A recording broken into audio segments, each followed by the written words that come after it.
People who have spent time in a psych ward, what is the craziest thing you've witnessed? I was a social worker at an institution that had a hall for what we called lifers. It was essentially for people who had no hopes of ever being released due to their conditions. Anyway, my hall had 14 beds and it was full. There was this one guy who was huge. He was like 6'7" and about 350. His name was Simon. He suffered from medicine-induced schizophrenia and had bipolar disorder. He talked to himself all day but never talked to others. All the other men in the ward were scared of him. It was my day to do first shift. I got there early to start on some paperwork. I needed to finish. When I got my keys in the door, I heard Simon hit the door with his fists. I looked through the tiny window on the door, and he in the hall was covered in red liquid. I panicked and called security for backup because I thought he had ended somebody. Turns out Simon was in the throes of an extreme manic episode and had managed to walk the literal soles of his feet off. We checked the camera footage and he had walked and talked all night. The orderly who was fired that day had slept through his whole shift and never heard Simon walking back and forth. Right, do your 15-minute checks, people, on people. Story 2. Not super crazy, just odd. Was with a bunch of teens on a pediatric ward, but we all had special rooms by the nurses' desks with shatterproof wired glass, so the nurses could always look in on us easily and the bathrooms had no locks. Myself and another girl were in for a disorder. Another guy was depressed to the point where he couldn't have any cutlery but a plastic spoon for meals, no blankets, special pajamas, etc. And then there was a young homeless guy who had been hit by a car while squeegeeing for a change, so his leg was in a full cast. Yet he still had a habit of sneaking around in his wheelchair and hoarding extra supplies from the kitchen, the kids' playroom, the nurse's station, etc. So they kept him in one of the psych rooms. We formed a weird little club and would often play cards in a lounge area together. Conversations would go something like this. Me, hey, does anyone want this cheese? I snuck it into my pocket so nurse thought I ate it. Homeless kid, mine, dibs. Here, you can have these beads I swiped from craft time. Other girl, I'll get you some ice cream and saltines if you find me some sewing gear. I'm going to sew some batteries into my hair scrunchie for my next weigh-in day. Depressed kid, do you think I'd be terminated if I could harm myself with a spoon? And so on. It was a very bizarro time in my life. I got out and had an absolutely crazy life up until this point. The depressed guy was still alive when I was released after 3 months, but I'm not sure what happened to him. He was too depressed to continue playing cards with us after a while. So I hope he ended up okay. Other girl got out and actually had success as an actress in a sitcom and a movie. The batteries did fall out of her hair scrunchie during weigh-in and she ended up grounded, locked in her room for a week. The homeless guy and I actually had a little mini romance while in the ward, and when he was released, he took a part of his belt loop off of his jeans and gave it to me to remember him by. I still have it, nearly 30 years later. Story 3. Worked in involuntary psych for 5 years as a technician. You see a lot, some genuinely funny and lighthearted, some very gross, a lot tragic. I had an older gentleman that looked and dressed like a member of the Rat Pack. He was a lifer, pretty calm when he was on his meds. His thing was he had no control over his speech center and would just stream of consciousness all day to whoever was near. He would say something like, I used to work down at the mill and my landlady Grace loved coffee, or I would be trouble with my uncle. That was him asking you for a cup of coffee to drink. I miss him, a very sweet man when he wasn't yelling at you. Sometimes patients would come in that had been around a few times and knew the system. They won't force you to take meds in jail, so these guys would act out violently to get to jail where they wouldn't be forced to take meds. I responded to a call for staff. I was in the nurse's station doing paperwork, and I burst out the door and headed towards the day room at a flat run. Dude heard me coming and waited in ambush at a 90-degree corner right at the end of the hall. He had picked up one of the light plastic chairs we had and swung it at me like a bat. I managed to get my arms up to block, but he stepped into the swing and used the chair like a lever. I managed to get away with a small bruise on my arm. The patient got what he wanted and was sent to jail. One of the places I worked had these conjoined courtyards that were shared by 2 units at a time. A tech from each unit was assigned to monitor the yard, and we would usually sit on a bench where we could see everything and just chat during yard time. So this patient from the other ward came over to sit with us, smelled gross. He had paranoid delusions, real tinfoil hat stuff. I said to him, hey, do you know the one place where the government can't watch you? The shower. To my amazement, it worked.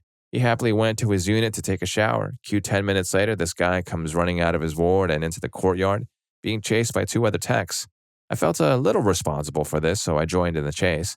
He ran around the courtyard a few times before we chased him back into his unit and to his room. He jumped on the bed and looked at us. Since it wasn't my patient, I let the other two techs take the lead. The guy fainted off, then lunged right to try to jump on his roommate's bed. The two techs lunged after him and managed to get a hold of his sweaty arms. Did I mention he was so slick and sweaty that he had literally slipped out of our hands a few times? And the whole group of them tripped their way onto this second bed altogether. Story 4. When I was 19 and admitted for the first time, I was anxious already, and I could barely sleep the first night. My roommate was quiet, which didn't alarm me at first. The next day, I went to the common room and talked to some people, and then later went back to my room and found that my roommate had scribbled "find them" all over the walls and was talking to herself. I was terrified and grabbed a nurse who tried to talk to her but couldn't make any sense of what she said, and I asked to stay in another room. I stayed in the restraint room that night by myself and woke up the next morning to a fight in the hallway and nurses running past my room. Apparently, one guy pulled out his thing in front of the wrong patient and got hurt. Then later that week, I was cornered by the same guy and asked if I wanted to have intimacy in the bathroom. I literally cried after that and was terrified, so I would say my whole first trip there. Story 5. My mother worked in an asylum in Ireland when she was about 15. This was in the early 60s. She loved working there, despite the fact that some of the patients would physically try and end her. One patient always stuck out to her. Every day, he would tell my mom he was going to end her when she finished work. She knew he loved music, so he would tell him she was out dancing that night and he could wait until the next day, which he agreed to. The next day, he would forget what he had said and would threaten her again, and she'd say the same thing again. This went on for a couple of years as she worked there. Maybe the threats were his way of coping? A twisted kind of therapy, I guess? Story 6. I was in an adolescent inpatient facility for 30 days. 2 people come to mind. One kid named David, who was very tall for his age. I think he was only 13. He insisted on watching Friday the 13th movies on movie nights, and everyone was afraid to disagree with him because of his violent nature and frequent fantasies. He hated taking his meds, and probably 2 or 3 times a week, he'd brawl with the psych nurses over it. No joke, it took 5 to 6 large grown men to overcome this kid. He was scary. The other one was just sad, a girl named Wendy. She was 13, really nice, but she always wore the same clothes and she stank really, really bad. Apparently, this is a common defense for kids. They don't clean themselves or they'll even soil themselves to make themselves undesirable. I gave her a big hug every night in the common area when it was time to go to our cells. Story 7. Not a psych ward, but an inmate at a jail I spent some time as a trustee at who was very mentally ill. Dude had apparently been arrested after being hammered for the better part of the last month straight and was withdrawing hard as well as obviously not being all there mentally. He was in his own isolation cell and everyone had heard him screaming all sorts of perverse, insane, and nonsensical crap since he was put in there. A while after dark, we got called over to do a cleanup of his cell, and what I saw in there was like something out of a horror movie. I didn't retch, but I certainly would have if I stayed around.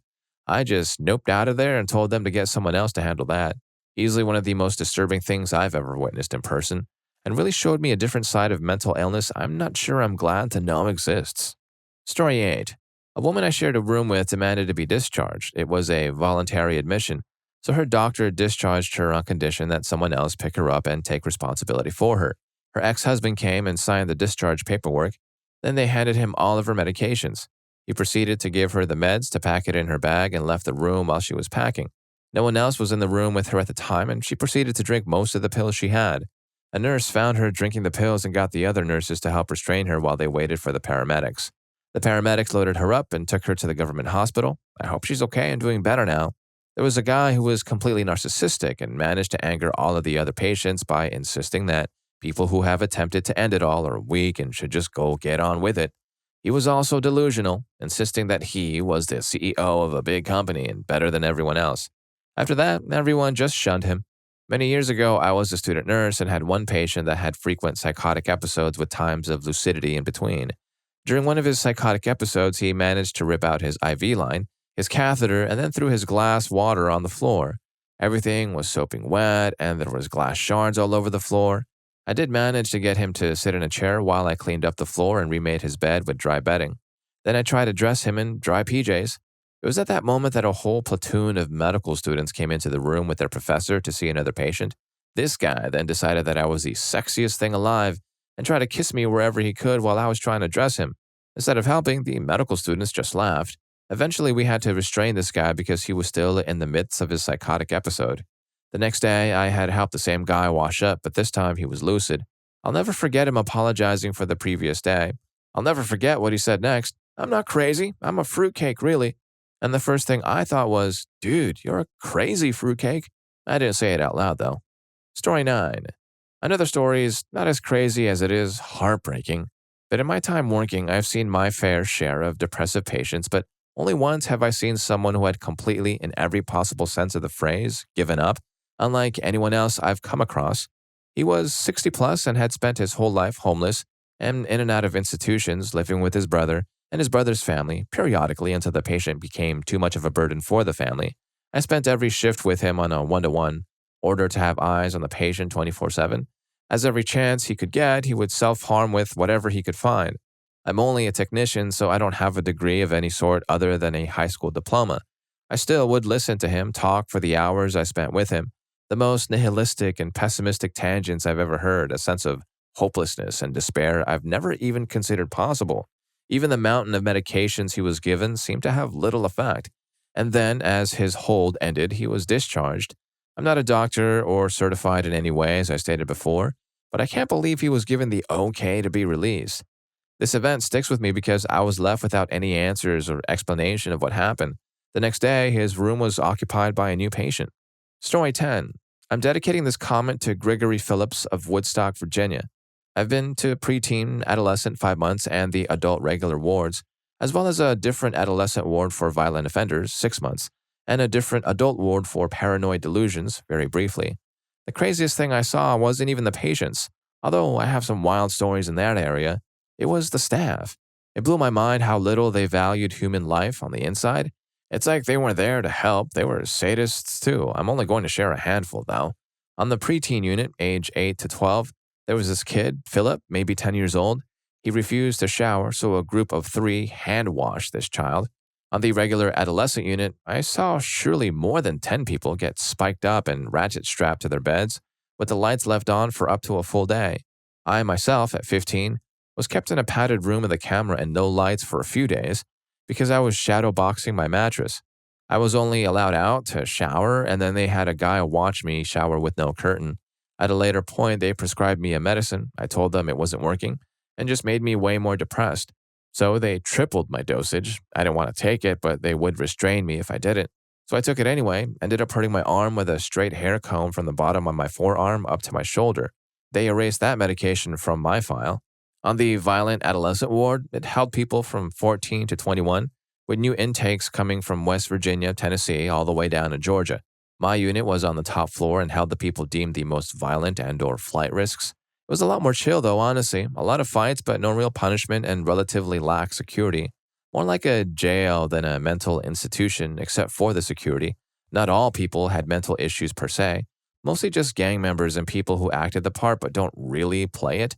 I'll have PTSD for a very long time from the first adolescent place, but I still saw some messed up stuff from the staff in the second. Another staff situation that will forever anger me off is the story of Gregory Phillips. He wasn't my friend or anything, but he was a pretty cool guy, relatable even. Except he had been in jail and later psych ward since he was 12. He was at this point 17. He was about to get out when he was 18. One of the staff members told him, "You've been in so long, boy, you'll be back." Well, he never went back. He got into some allegations with the law shortly after that, which were probably true. He posted bail and ended himself in his closet. A decision I completely understand. After 6 years of that, I'd rather pass away too. It's weird because I've had quite a few people pass away in my life. Greg, I didn't really even know that well, but he sticks with me. I still see his face sometimes walking around a Target or in line at the movies. He could have had a life. He made his own choices, but they didn't help him. He needed help, and they wasted 6 years treating him like an unwanted animal and a criminal that couldn't be helped. What else was expected when he got free? As far as I'm concerned, his passing is on their hands. The adult wards were pretty damn chill, but they were in an area that had lots of money, so that's the difference with my thinking. Man, if Greg could have gotten the treatment that I got in the adult ward up in the wealthy college town, he might have turned out all right. I want to add, I'm not the only one that thinks it's inhumane. Of course, the other patients did, but you may say, how valuable is a psych patient's ward on some BS? So I ran into one of the staff members I was cool with on the regular adolescent unit earlier this year when my wife had the flu. He's training to be a radiologist now, but he said he quit that job after only working there for 4 months because he didn't want to be a part of that. His exact words. Story 11. Had a rough time with my first year at college, almost ended myself and got put in the psych for a week. The ward was a chaotic mix. There was a separate unit for the older folks, but it was overcrowded my first night there. So I, a disassociative mess coming off of sedatives, had a mumbling old woman for a roommate. She kept calling me her daughter's name, was flopping around in her bed, coming up to me and getting in my face, begging for me to help her escape. I told the nurses, but they didn't care. I was able to go in and out of sleep briefly and woke up to a horrid smell. Somehow she managed to squat over a cup and take a crap in it. When I saw her and realized what was happening, I bolted from the room and finally an attendant took me seriously. She was relocated to the Alzheimer's ward, and luckily my new roommate was a regular old depressed person just like me for the rest of my stay. I could go on and on about the neglect and mistreatment from the staff, but that, by far, was the most extreme experience I had. Well, I guess that's one way to bond with a roommate over shared trauma and the stench of, life.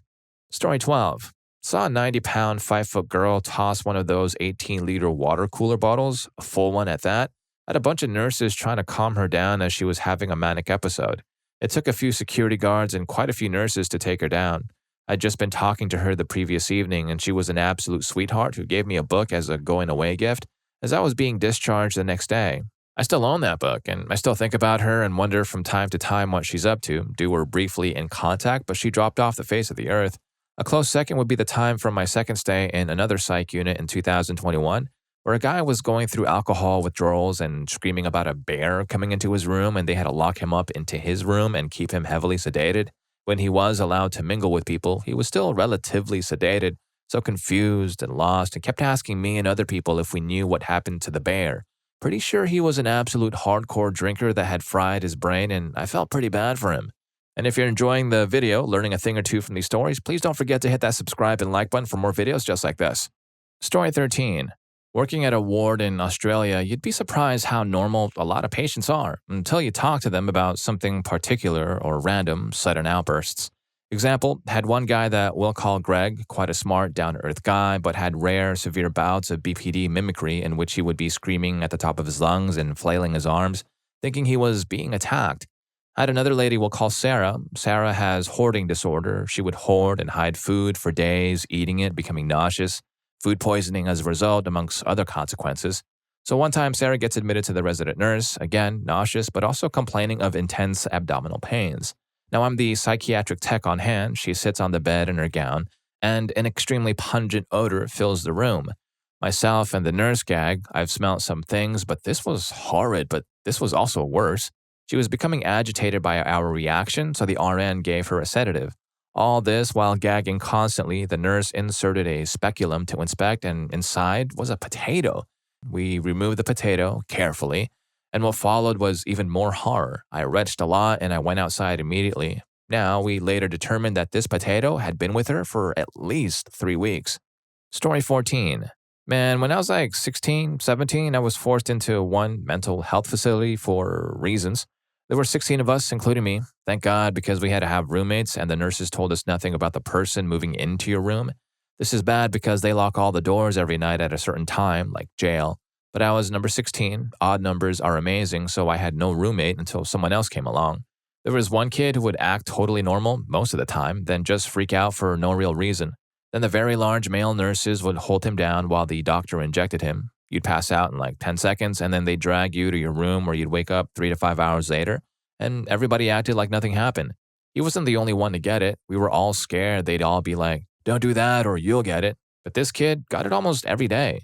So the real story, there was one night where I guess he snapped in the middle of the night. This was a large kid for his age. He looked like a middle linebacker from the NFL, and this was a younger than 18 only place. So he decided to rough in his roommate one night in the pitch black. All I could hear was this kid screaming for his life. Then he broke down his door. This is a large wooden door with a metal interior, like a front door of your house. But he ripped through it like the Hulk. After he was done with his roommate, he was trying other doors, I guess to find another person, and he was knocking on doors and screaming like a maniac. Maybe that's why he was there, but damn, that was the longest. Well, it felt like hours, but it only lasted 20 to 30 minutes.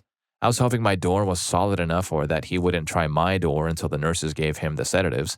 The next morning, everything was normal. We played basketball, watched TV, and everyone acted normal. He was chatting about who knows what. I was in my head thinking, yeah, okay, whatever you say, just don't harm me. I was only there a week, and damn, that's not the only story. That crap is life-changing and not in a good way. Story 15. This is maybe a little different than what you're expecting, but the most shocking thing to me was how the system in the US is so scarily easy to fall into and get stuck in. My mom is bipolar and also has narcissistic personality disorder, so growing up, she was extremely controlling of me.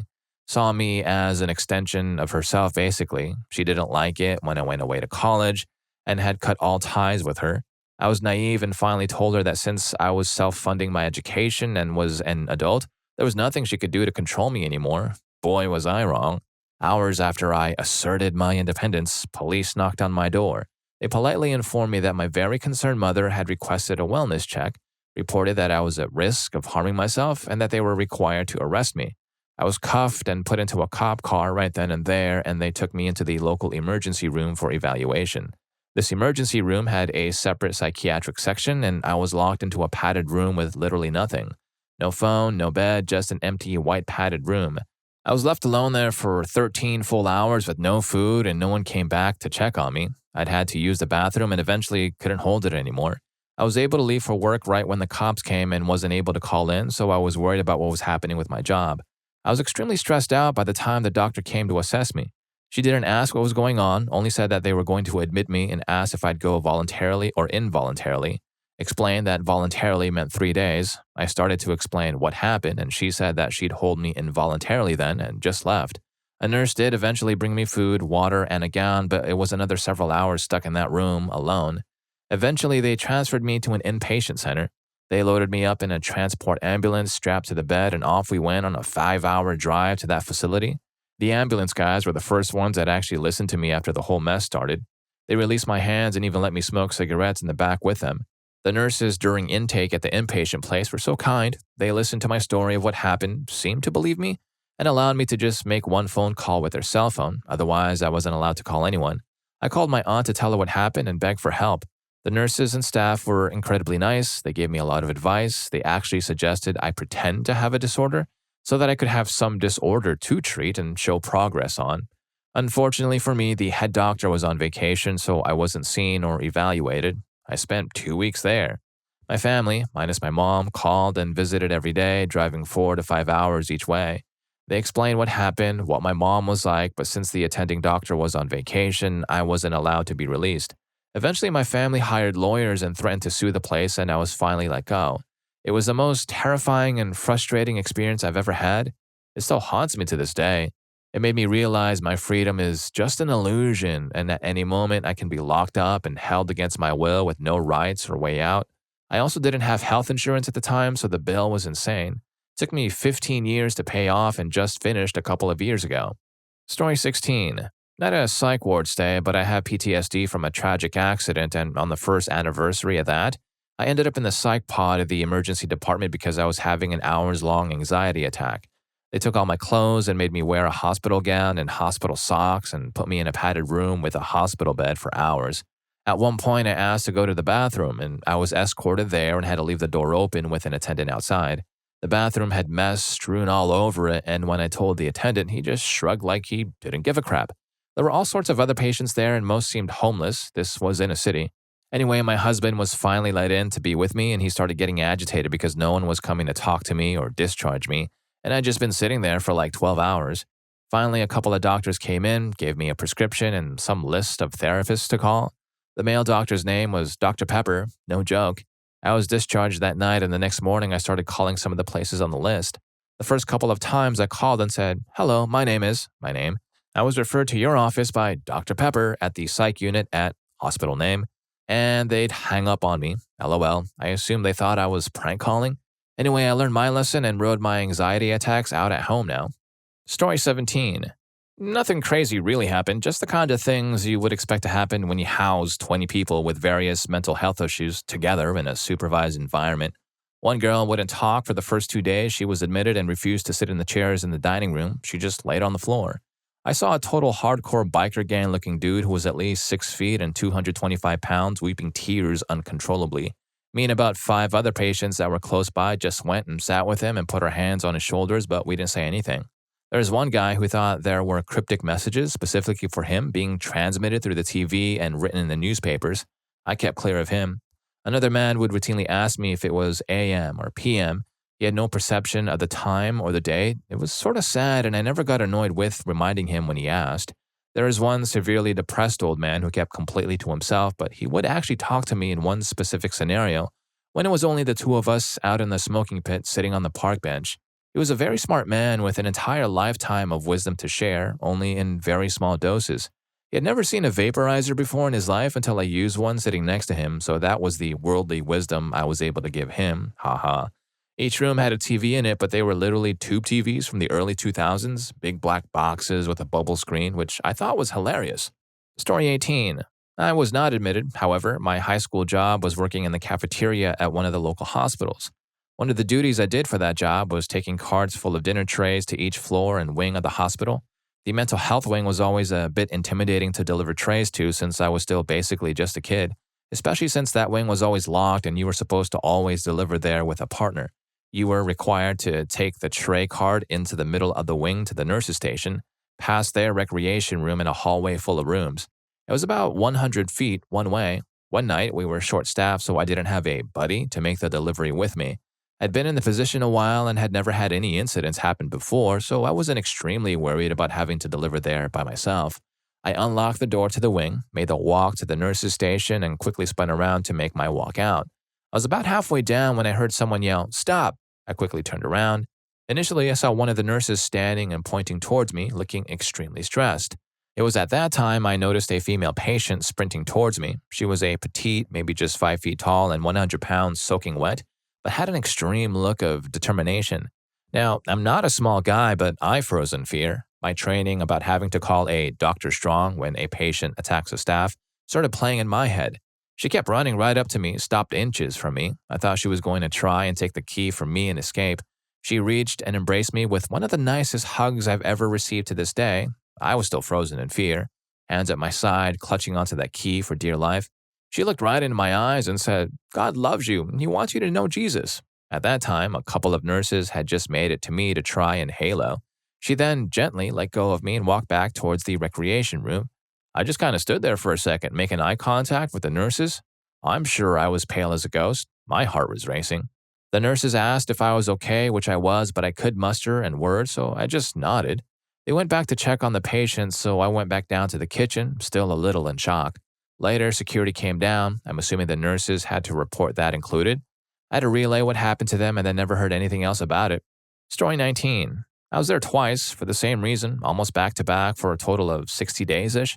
I could write a book about either time. 30 days in a mental hospital is enough for one interesting book. The violence, the stories. Craziest? You see, do you mean the people or what happened? How about this? Lady asked me to give her the newspaper I was reading, and I said no. Somehow this turned into her asking me for intimacy, and I said no to that too. She was persistent until I said, "Maybe, ask me later." And she got this beatific look on her face and left. Later, she's walking around in the hall looking for me. I hide until a nurse takes her back to her room. We hear screaming from her room. We all think it's the lady, mad she's being made to get dressed, but I wandered over because I felt slightly responsible. I didn't get there in time to intervene, but I saw some of it. So that was fun. Arguably not the most violent thing I saw, by the way. That was probably when this guy named Dinny hit this girl Becky because she didn't like him pestering her. Something the staff doesn't do anything about. Several women used me for protection because I'm 6'3" and can stare another guy down if I have to. Anyway, a lot of the guys in the mental hospital were actually from prison. Some were going back to prison when they were done there. Others, this was kind of our state's prisoner mental health routine. Do nothing while they are in prison, send them to the psych ward for 30 days to fix them when their sentence is done. So this dude named Jason had his cell block number tattooed on his face in 3-inch tall numbers. Very quiet. Like you could tell, his prison term had taught him, don't make noise, don't get involved. But he had mommy issues or something. Dinny hit Becky. Becky kicked Dinny. Good Becky. I liked Becky if you discounted how crazy she was. Jason became Batman. And I'm not kidding you. 1 minute, he's sitting on the floor across the room. I forgot he was there. Then he was somehow 12 feet up in the air. He landed on Denny, who had just gotten up, and put him on the floor again. But he landed in a way so he was sitting on Denny. Bam, bam, bam. I could tell Jason had done this before. He was an expert at it. I kid you not, I think he was pacing himself. Denny wasn't all the way up. He was flailing his arms around and screaming. I didn't even think he was doing anything, but when they finally showed up to stop the violence, they break up fights quickly, but at their convenience. It might be 1 minute or 10. Denny had a pen in his hand, something you are not allowed. Well, when they finally showed up to stop the fight, Jason was a robot. He never stopped or slowed down. But when the cavalry got there, he stopped, stood up, calmly, quietly. He never made any noise, and he walked to his room, right past me. Story 20. As soon as I walked in the third time, a girl threw a chair at me. She was small. I think she was around 12, and it was light plastic, but still, wow. On my first visit, they had to take me outside through the gate into the backyard, through the playground entrance, and into the building because a girl was hurting everyone up, screaming and throwing herself at the door. She had been switched to our side because she was caught with another patient. On my birthday, one girl was jealous, so every time I got attention that day, she would fake a seizure. When that didn't work, she would keep saying she was seeing people and would be in a weird position, shaking her head around, saying they were coming for her. The staff ignored her because she wasn't schizophrenic. Her behavior was just disruptive. All of these were mild cases, but it was the children's/teen ward. I went there 4 times. The last visit ended with me in foster care custody because they finally believed my parents were the problem. Story 21. I was put in one because of a bunch of BS earlier this year. I remember this guy I really related to told the patient advocate that he was witnessing a guy with a female patient in front of him. Now, even though I didn't witness the whole thing, if it wasn't enough that I already related to the dude that was informing, the reaction of the other guy would have been enough. The guy who reacted to the informing reacted by hitting this dude's glasses and yelling out how he was a snitch, and you could actually see his veins sticking out on the head of the guy who was yelling. That's when I closed the distance a bit. The bespectacled guy could either fake not being in fear really well, or he actually was telling the truth. The other dude was saying how he would roughen him up, to which he calmly said, "You could try," saying a bit later that he was trained in martial arts. I really hope I would have gone through with fighting alongside bespectacled guy against the other dude, but I don't know if I would have. The one who yelled snitch was taken away to another unit. Story 22. I picked up a close family member from a locked ward after a 3-day detox. While we were waiting for his paperwork, etc., we, my oldest son and I, sat with him in the little common area at a long table with coloring books and crayons. There were a couple of other patients there, just chilling, but as we were sitting there, this young woman came over and sat right next to me on the bench, like right up against my leg. I'd guess around 19 or 20. She was wearing a long bathrobe and her hair was standing up all crazy, messy, like Macy Gray/Heat Miser. And she was completely zoned out, mouth hanging open, eyes droopy.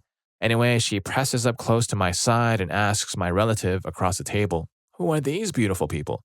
He tells her who we are, and this girl just casually puts her head on my shoulder.